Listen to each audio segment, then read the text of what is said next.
الحمد لله نحمده ونصلي على رسوله الكريم أما بعد فأعوذ بالله من الشيطان الرجيم بسم الله الرحمن الرحيم وما أرسلناك إلا رحمة للعالمين صدق الله العلي العظيم محترم بزرگوں اور دوستوں اور ساتھیوں اور اسٹیج پر بیٹھے ہوئے ہمارے علماء کرام اور پردہ نشین میری ماں اور بہنوں،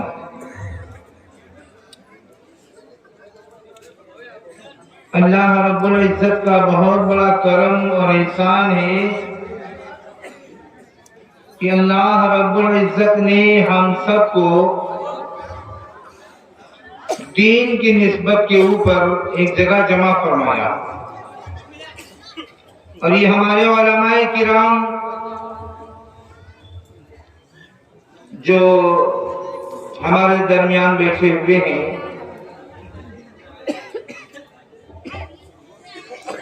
ان کا احسان ہے کہ یہ ہمارے بیچ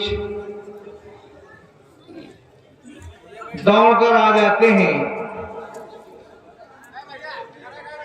ان کا دیکھنا بھی عبادت ہے، اور اس محفل میں آ کر ذکر کرنا بھی عبادت ہے اور سننا بھی عبادت ہے۔ ہم سب ایک مقصد کے لیے حاضر ہوئے ہیں، وہ مقصد ہے صرف اور صرف اللہ کی رضا۔ کیوں بھائی؟ دکھاوا نہ ہو، یہ جو کچھ کیا جاتا ہے اللہ کی رضا کے لیے۔ بنایا جس نے دو عالم اسے اللہ کہتے ہیں، بنایا جس نے دو عالم اسے اللہ کہتے ہیں، بنے جس کے لیے اس کو رسول اللہ کہتے ہیں۔ میرے محترم بزرگ اور دوستو، ہمارے سامنے ایک مسئلہ ہے، دکان کا، مکان کا، روٹی کا، کپڑا کا، ہماری ساری زندگی اسی میں فنا ہوتی جا رہی ہے، اور ہمارے آقا جناب محمد رسول اللہ صلی اللہ علیہ وسلم اس دنیائی کائنات کے اندر وہ دور تھا کہ جب لوگ آپس میں بغض و عداوت اور اپنے بھائی کی کوئی عزت نہیں تھی، جناب محمد رسول اللہ صلی اللہ علیہ وسلم کو اللہ رب العزت نے پورے عالم کے لیے رحمت بنا کے بھیجا۔ ہم سب انہی کے چاہنے والے ہیں، ہم انہی کے ماننے والے ہیں، لیکن میرے محترم دوستو، ہم اپنے آپ کو تھوڑا سوچیں اور غور کریں کہ ہم نے لا الہ الا اللہ محمد رسول اللہ صلی اللہ علیہ وسلم جو ہم نے پڑھا ہے، اس کے مطابق ہماری اپنی زندگی گزر رہی ہے یا نہیں گزر رہی؟ اللہ کے محبوب پیارے مصطفیٰ صلی اللہ علیہ وسلم رحمت عالم نور مجسم اس مکے کی دھرتی پر اللہ رب العزت نے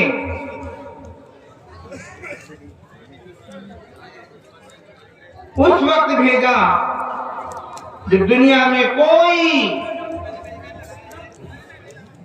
کسی کے اوپر محنت کرنے والا نہیں تھا، ظلم و تشدد کے پہاڑ توڑے جا رہے تھے۔ لیکن پیارے آقا جناب محمد رسول اللہ صلی اللہ علیہ وسلم نے آ کر ان سارے بندھنوں کو ختم کیا، اور آپ نے جتنی مصیبت اور جتنی اذیتیں اور جتنی تکلیفیں برداشت کی وہ ظاہر ہے۔ آپ صلی اللہ علیہ وسلم حرم شریف میں بیٹھے ہیں، کعبۃ اللہ کے صحن میں بیٹھے ہیں، اور ایک یہودن عورت جو بیوہ تھی، جس کے پاس ایک چھوٹا سا بچہ تھا، اور اس کے گھر والوں نے ساری جائیدادیں اس کی چھین لی، بے گھر کر دیا۔ وہ معذور اور کمزور عورت جو غیر ایمان والی ہے، اس کے گھر والوں نے ساری جائیداد چھین لی۔ اس کے بچے نے دیکھا کہ امی کے سر پہ پھٹی پرانی چادر ہے، اور اس کے چچا کا گزر ہوا سامنے سے، تو اس نے اپنی امی سے کہا، امی امی یہ چچا جا رہے ہیں، ان سے ایک چادر مانگ لوں، آپ کے پاس چادر نہیں ہے۔ تو بیچاری عورت کہہ رہی ہے، بیٹا یہ ظالم ہے، اس نے ہماری ساری جائیداد چھین لی، ہر چیز چھین لی ہے، اور ہمیں مارا ہے، پیٹا ہے، اور گھر سے بے گھر کر دیا ہے۔ بیٹا تم ہماری اکلوتی اولاد ہو، یہ اگر تم کو دیکھ لے گا تو تمہیں جان سے مار دے گا، میں لہذا اجازت نہیں دوں گی، میں ایسی ہی پھٹی پرانی چادر میں اپنی زندگی گزار لوں گی۔ لیکن وہ 8 سال کا بچہ اپنی ماں سے ضد کر رہا ہے، نہیں امی ہمیں ان سے زمین نہیں مانگنی ہے، مکان نہیں مانگنا ہے، ہمیں صرف ایک چادر لینی ہے، ایک چادر مانگنی ہے۔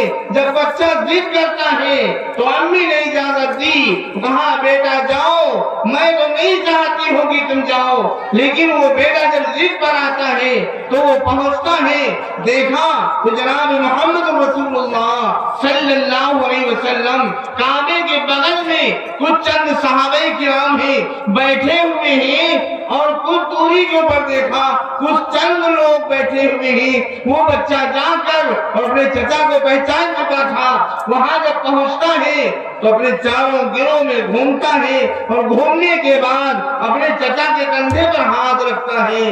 تو چچا نے یوں مڑ کر دیکھا، اور جب دیکھا کہ یہ تو میرا بھتیجا ہے، وہ فوراً کھڑا ہوا اور اس نے فوراً کہا تو کیسے آیا؟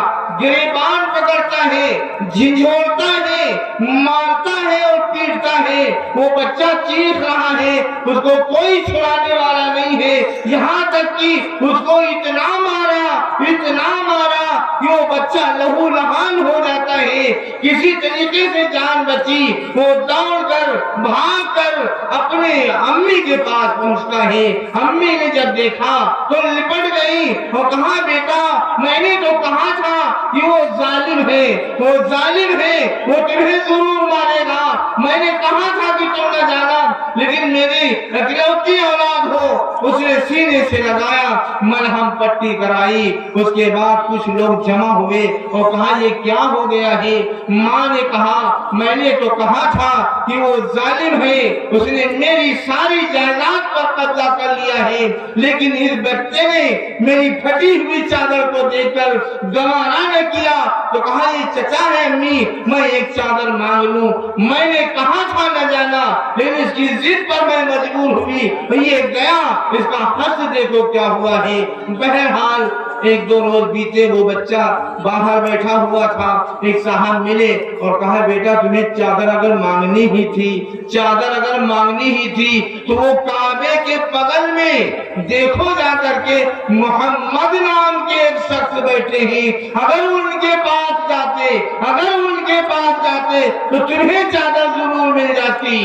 جب یہ بات سنا کہہ دو صلی اللہ علیہ وسلم، پیارے آقا جناب محمد رسول اللہ صلی اللہ علیہ وسلم کے بارے میں جب کسی شخص نے کہا بیٹا تم محمد کے پاس جاتے تو تمہیں ضرور چادر مل جاتی، ضرور چادر مل جاتی، وہ گیا اور اپنی امی سے کہتا ہے امی جان ایک صاحب نے کہا ہے کہ تمہیں چادر مانگنی ہے، چادر لینی ہے، تو ایک محمد نام کے شخص ہیں ان کے پاس جاتے وہ تمہیں چادر ضرور دے دیتے، وہ بہت رحیم دل ہے، بہت ہی مشفق ہے، بہت ہی لوگوں پر شفقت کرنے والے ہیں۔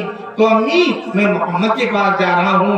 امی نے کہا بیٹا نہ محمد کے پاس نہ جانا، محمد کے پاس نہ جانا، کیونکہ افواہیں اڑ چکی تھی کہ محمد نام کا لڑکا آیا ہے تو وہ لوگوں کو بددین کر رہا ہے، بددین کر رہا ہے، وہ کہہ رہا ہے ایک خدا کی مانو، ان تمام بدھان سبھا جو قائم ہے ان کی نہ مانو، میں ان کے پاس اجازت نہیں دوں گی۔ لیکن بچے کی ضد تھی، 8 سال کا بچہ، وہ کہہ رہا ہے امی مجھے برداشت نہیں ہو رہا ہے، مجھے اچھا نہیں لگ رہا ہے کہ تمہارے سر پہ پھٹی پرانی چادر ہے، میں ضرور جاؤں گا، میں ضرور جاؤں گا۔ تو امی کہہ رہی جاؤ بیٹا، نہیں مانتے ہو تو جاؤ لیکن ہوشیاری سے جانا۔ وہ بچہ جاتا ہے، کعبے کے قریب میں کچھ چند لوگ بیٹھے ہیں جس میں ہمارے اور آپ کے آقا جناب محمد رسول اللہ صلی اللہ علیہ وسلم بیٹھے ہوئے ہیں، اور اس کے بعد پہنچتا ہے بچہ، چاروں طرف گھومتا ہے، پہچانتا نہیں تھا کہ دیکھے کون ہے محمد صلی اللہ علیہ وسلم، کون ہے محمد۔ جب چاروں طرف دیکھا تو ایک نورانی چہرہ نظر آیا، بہترین چہرہ نظر آیا، تو اس بچے کے ذہن میں یہ بات آئی کہ وہ نہ ہو یہی محمد ہے، یہی محمد ہے جن کا چہرہ اتنا بہترین ہے جو چمک رہا ہے۔ وہ بچہ گھوم کر آتا ہے اور آقا جناب محمد رسول اللہ صلی اللہ علیہ وسلم کے کندھے پر ہاتھ رکھ دیتا ہے، غیر ایمان والا ہے، ایمان والا نہیں ہے۔ میرے محترم بزرگ اور دوستوں، وہ بچہ جب کندھے پر ہاتھ رکھتا ہے تو پیارے آقا جناب محمد رسول اللہ صلی اللہ علیہ وسلم یوں مڑ کر دیکھتے ہیں اور کہتے ہیں کہ بیٹا کیا بات ہے، اور کھڑے ہو گئے اور کہا کہ میں یتیم ہوں۔ بچے نے کیا کہا؟ میں یتیم ہوں۔ پیارے آقا جناب محمد رسول اللہ صلی اللہ علیہ وسلم کھڑے ہو گئے اور سینے سے لگا لیا، کہا بیٹا تو یتیم ہے، تو یتیم ہے؟ ارے میں بھی یتیم تھا، میں بھی یتیم تھا، میں سمجھتا ہوں کہ یتیموں کا حال کیا ہوتا ہے، اور سینے سے لگاتے ہیں اور اس کے بعد چمکاتے ہیں، پھر بٹھاتے ہیں۔ کہا بیٹا کیسے آنا ہوا، کیوں آئے ہو، کیا غرض ہے، کیا بات ہے؟ فرمایا یا رسول اللہ صلی اللہ علیہ وسلم ایک چادر مانگنے آیا ہوں، ایک چادر مانگنے آیا ہوں، میری امی کے پاس پھٹی پرانی چادر ہے، مجھے دیکھ کر غیرت آتی ہے، اس لیے میں نے سوچا کہ میں چھاؤں، اور ایک چادر میں کل چچا کے پاس گیا تھا، اتنا کہا پیارے آقا صلی اللہ علیہ وسلم نے اپنی چادر اٹھائی اور یوں دے دی اور کہا جاؤ اپنی امی کو دے دو جا کر کے، اور پھر ضرورت پڑے تو محمد کے پاس آ جانا۔ یہ ہے اخلاق، یہ ہمارے آپ کے آقا جناب محمد رسول اللہ صلی اللہ علیہ وسلم کے یہ اخلاق ہیں میرے محترم. ہم انہی کے چاہنے والے ہیں, ہم انہی کے دامنگیر ہیں. ہم اس بات پر فخر کرتے ہیں کہ ہم عاشق رسول ہیں, ہم غلامان مصطفیٰ ہیں. لیکن غلامی کا ثبوت یہ ہے کہ ہمارے در پہ اگر کوئی غریب آ جائے تو ہمیں چاہیے کہ ہم اس کی مدد کریں تاکہ ہم جناب محمد رسول اللہ صلی اللہ علیہ وسلم کی لسٹ میں نہیں تو ان کی ایک پیروں کی خاک, پیروں کے نیچے جو خاک اس کی, اس میں اگر ہم شامل ہو جائیں گے انشاءاللہ ہماری بگڑی بن جائے گی, انشاءاللہ ہماری بگڑی بن جائے گی. اس لیے میرے محترم بزرگوں دوستو ہمیں 30 منٹ کا وقت دیا گیا ہے.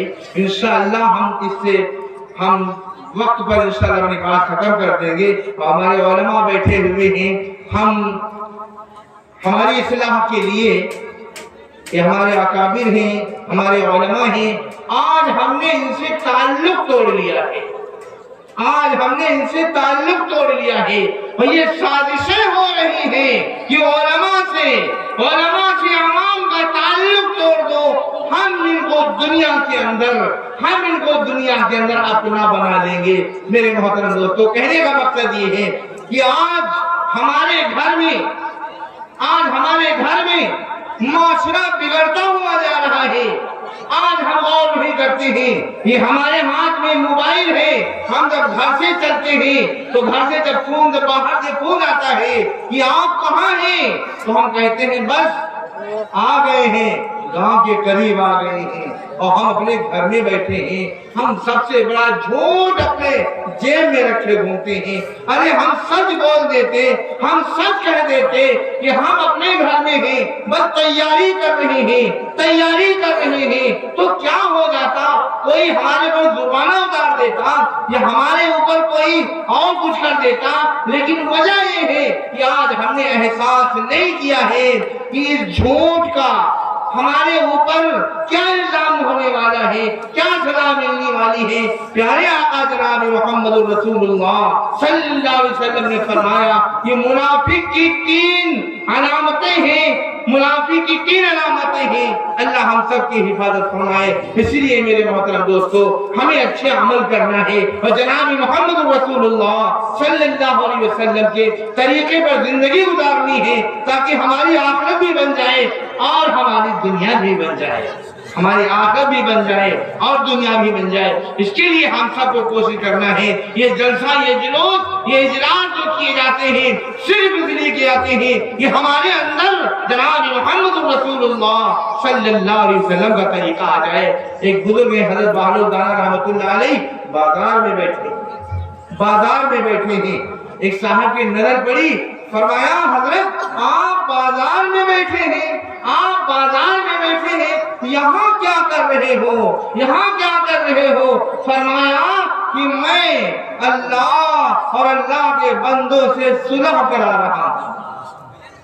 اللہ اکبر. کیا فرمایا؟ میں اللہ اور اللہ کے بندوں سے صلح کرا رہا ہوں. تو فرمایا کیا بنی؟ کہا بنی کیا؟ اللہ مان رہا ہے, بندے نہیں مان رہے ہیں. اللہ مان رہا ہے, بندے نہیں مان رہے ہیں.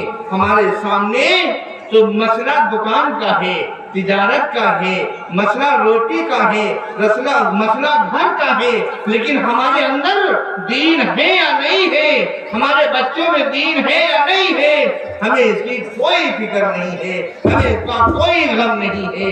اس کے لیے میرے محترم دوستوں سوچنا ہے اور غور فکر کرنا ہے کہ ہمارے اندر یہ اصلاح کیسے ہوگی, ہمیں اس کے اوپر غور فکر کرنا ہے. چند دن کے بعد وہی بزرگ دیکھا قبرستان میں بیٹھے.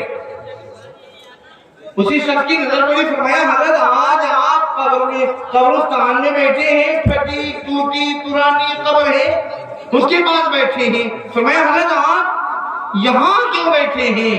فرمایا میں اللہ اور اللہ کے بندوں میں صلح کرا رہا ہوں. تو یہاں کیا بنی؟ فرمایا یہاں کیا بنی؟ بنی کیا؟ یہاں بندے مان رہے ہیں, اللہ نہیں مان رہا ہے. بازار میں اللہ مان رہا تھا، ہم نہیں مان رہے تھے، اور جب قبر میں پہنچے، حشر میں پہنچیں گے تو اللہ نہیں مانے گا، ہم تو مانیں گے۔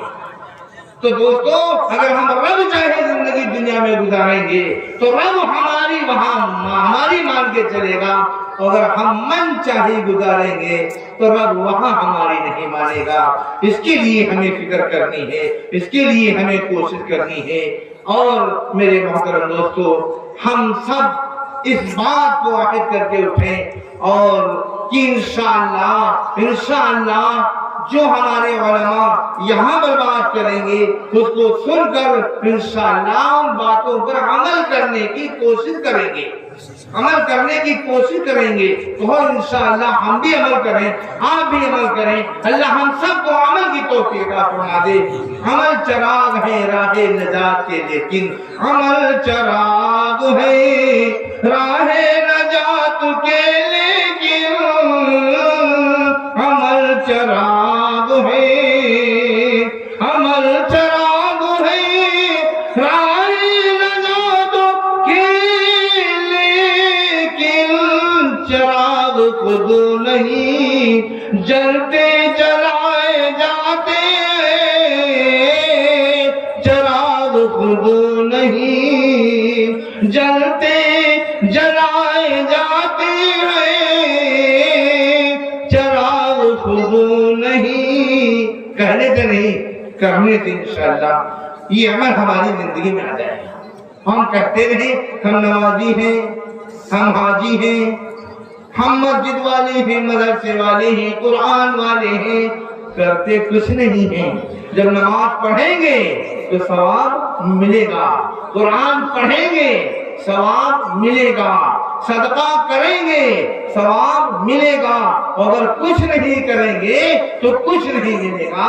اس لیے میرے محترم دوستو، عزیز ساتھیوں، ہم سب کو کوشش کرنی ہے، زندگی کا کوئی بھروسہ نہیں کب ہم دنیا سے رخصت ہو جائیں، زندگی کا کوئی بھروسہ نہیں کب ہم دنیا سے رخصت ہو جائیں۔ یہ تو فرشتہ نہیں بتاتا ہے کہ بھائی فلاں صاحب تیار ہو جاؤ، ہم فلاں دن آنے والے ہیں تمہارے گھر میں۔ راجی پورہ میں خبر آ گئی تو راجی پورہ والوں نے دھورارا والوں سے فون کر دیا، اور دھورارا والوں نے کہہ دیا بھیا ہم کیا بتائیں، ہمارے یہاں تو آج ہی جانے والے ہیں، خبر آ گئی، ملک الموت صاحب آ گئے، لیکن اللہ نے اس راز کو چھپا کے رکھا، ورنہ پوری دنیا کائنات کے اندر ایک ہلچل مچی ہوتی، ہاں ایک ہلچل مچی ہوتی۔ میرے محترم دوستو، اس کے لیے ہم سب کو کوشش کرنی ہے کہ ہمارے اندر دین کیسے آ جائے، ہماری اصلاح کیسے ہو جائے، ہماری ماں بہنوں کے اندر اصلاح کیسے ہو جائے، اس کی فکر ہم سب کو کرنی ہے کہ ہمارے گھر میں ہم نے تو بیٹھ کر سن لیا، ہم نے مسجدوں کے اندر تقریریں سن لی، لیکن ہماری ماں بہنوں کی اصلاح کیسے ہوگی، اس کے لیے فکر ہمیں کرنی ہے۔ میرے محترم حضرت بلال حبشی رضی اللہ تعالی عنہ نے حضرت بلال حبشی رضی اللہ تعالی عنہ نے وہ نسخہ پایا جس نسخے کو پا کر غلامی کے در سے اٹھ کر، غلامی سے در سے اٹھ کر امت کے سردار بن گئے۔ اگر آج ہم بھی اٹھنا چاہتے ہیں تو جناب محمد رسول اللہ صلی اللہ علیہ وسلم کے طریقے کو اپنانا پڑے گا۔ اللہ کے محبوب پیارے مصطفیٰ جب معراج کو گئے تو جبریل سے پوچھا، جبریل مجھ سے پہلے کوئی جنت میں آیا ہے؟ فرمایا یا رسول اللہ کوئی نہیں آیا۔ فرمایا پھر میرے آگے آگے قدموں کی آہٹ کس کی آ رہی ہے؟ فرمایا یا رسول اللہ وہ غلام ہے، وہ حبشی ہے جو چلتا فرش پر ہے اور پیروں کی آہٹ عرش پر آتی ہے، عرش پر آتی ہے۔ انہوں نے قربانی دی ہے، انہوں نے قربانی دی ہے، اس لیے میرے محترم دوستو ہمیں بھی قربانی دینی پڑے گی، دین کے لیے ہمیں بھی محنت کرنی پڑے گی۔ انشاءاللہ اللہ تعالی ہم سب کو عمل کی توفیق عطا فرمائے، اس کے لیے ہم سب کو کوشش کرنی ہے کہ اللہ تعالی ہم سب کو صحیح طریقے سے دین کی باتوں پر اور جناب محمد رسول اللہ صلی اللہ علیہ وسلم کے طریقے پر عمل کرنے کی توفیق عطا